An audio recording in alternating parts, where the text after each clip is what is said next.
What's going on, guys? Today we are installing grill lights. Everyone and their dog wants on their 4Runner.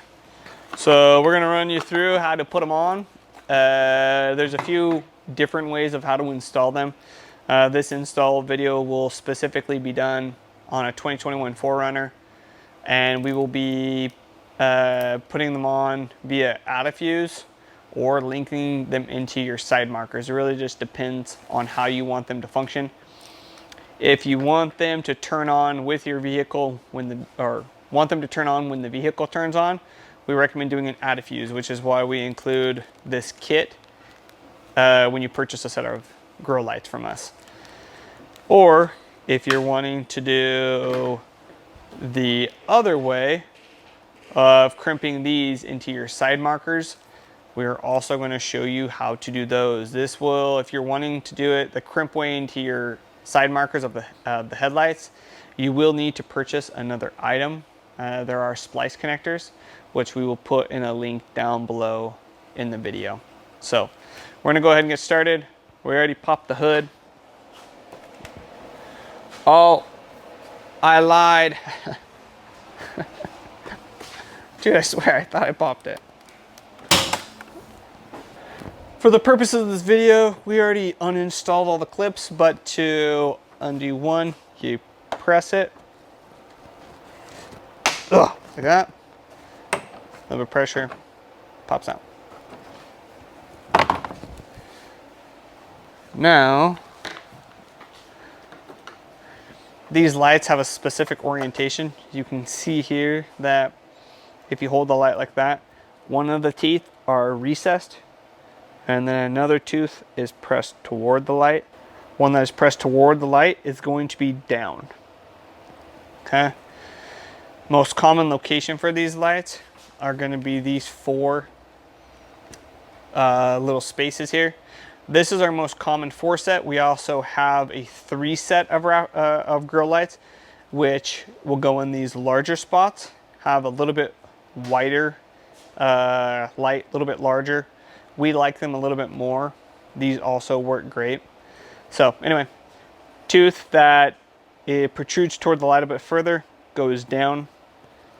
So push the clip through, get this through, and you're going to compress the clips just a tad. And clack right in.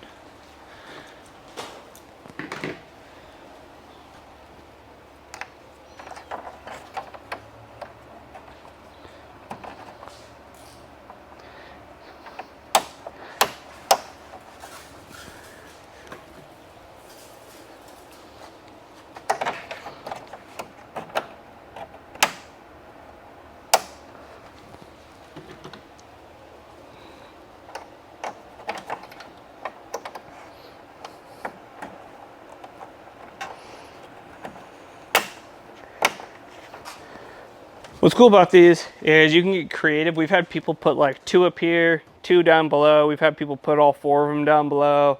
We've had, they mix match. Sometimes they won't do these 2, they'll just do 2 lights, in which case you just don't use 2 of the plugs. You just use 2 on the outside, and then the 2 in the middle you just kind of curl up, zip tie them, bring them off to the side. So you can customize and kind of use these lights however you want. As for the wiring harness,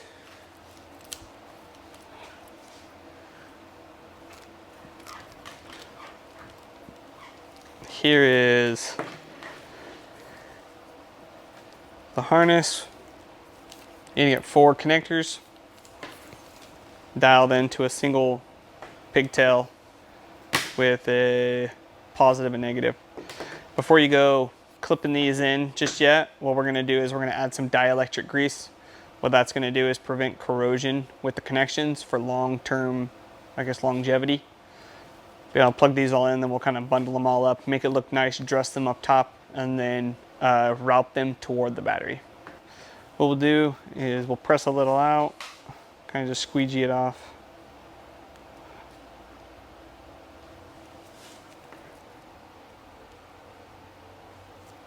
Just like that.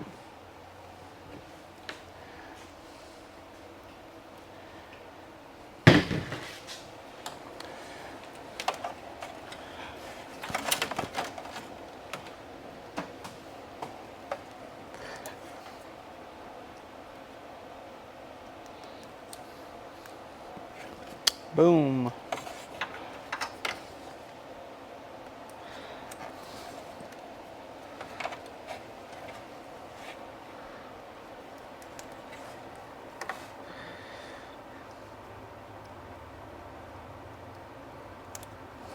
Cool. All 4 of them are tied up. Now what we're gonna do is we're gonna get some zip ties and dress all these up, route it that way. Got the wires dressed down in here, routed around here, out the back. Now, here's where you have to decide if you want your lights to turn on with the vehicle. You're gonna continue routing all the way to the firewall. If you're wanting your lights to turn on in the evening, like traditional Raptor lights do, you can stop right here and removing the headlight just slightly, undoing a clip in there. There's a green and black, and then a white and black. The white and black is your ground, the green is your positive, and that's what you splice these into, okay? Or running them all the way back to the firewall, we're gonna punch through the firewall and get into the INJ fuse, and that's where we're gonna fuse tap. Or you link them into a switch, okay? Switches, there's a ton of videos on like a basic switch, like a toggle switch, or if you have like an 8 panel in here. I'm assuming if you have the 8 panel, you're gonna be able to figure out how to wire this in. So apart from the side marker one, the only other one that kinda is useful putting in grill lights like this is running through the firewall and linking into your INJ. So that's what we're gonna do.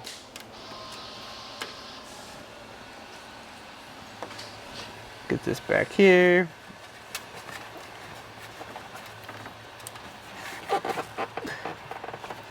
Now to avoid like vibration, or not even vibration, just like the wires kind of like wear and tear on them, I will typically tie them onto something to keep them from straying. Okay, so the ground, when you're linking these up, you're gonna keep the ground here and you're only gonna be running the power through.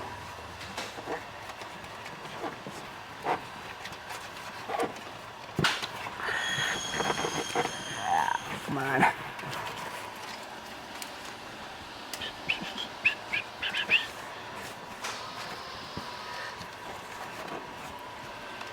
Cool. Power there.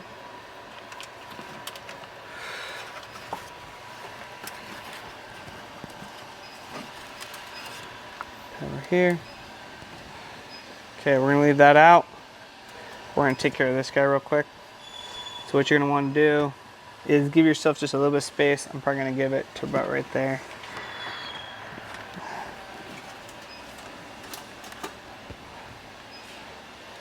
To make life easy, so you know you're not gonna fry something, disconnect your battery terminal on your ground, and then we'll disconnect this one, link in the ground, and then run the power.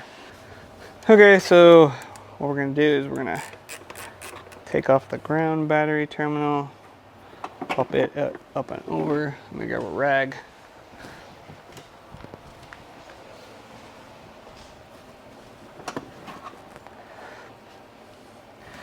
Come over here.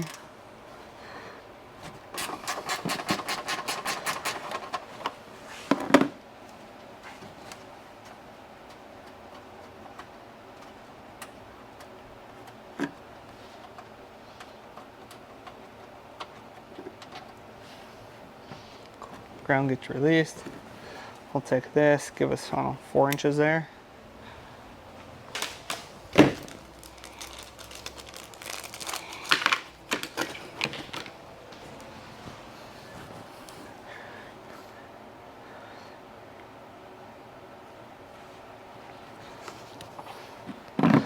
What you do is you'll twist this.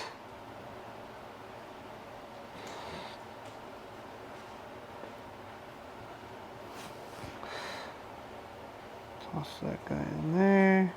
And then crimp him.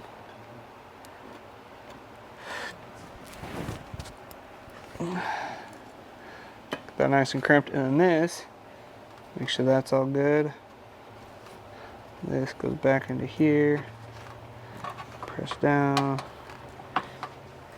And cool. Ground is good. Okay, now back here, right there is the nipple grommet. We're gonna cut it off, and that's what we're gonna feed our wire through. So that's what you're cutting off right there. That little nipple is what comes off. And now you have a straight shot into the engine bay.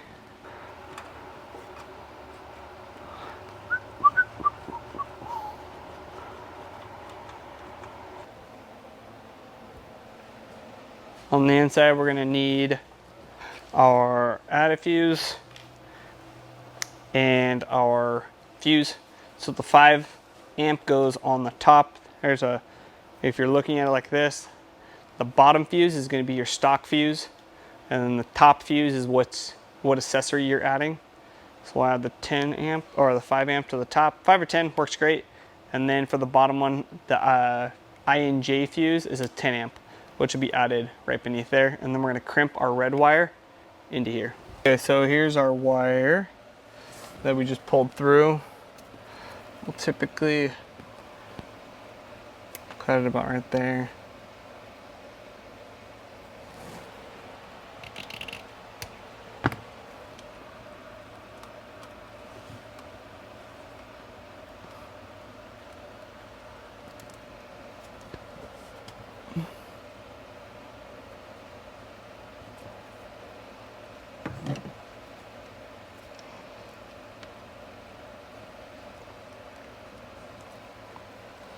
Give it a good crimp.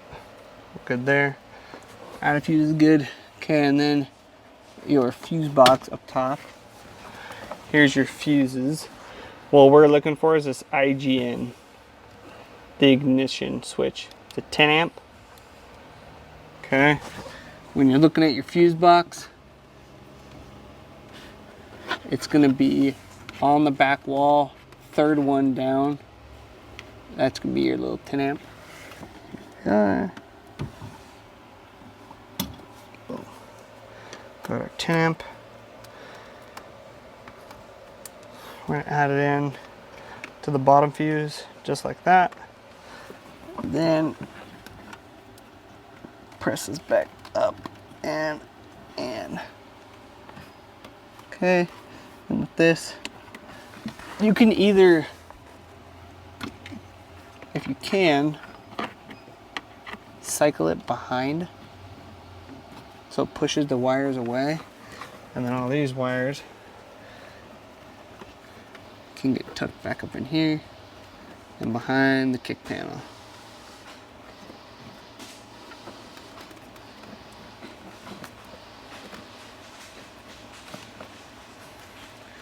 I also recommend tossing in a zip tie for security. Now, let's go see if they work.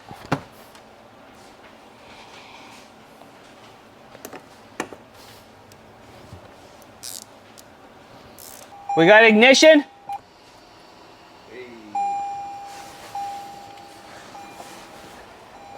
Lift off.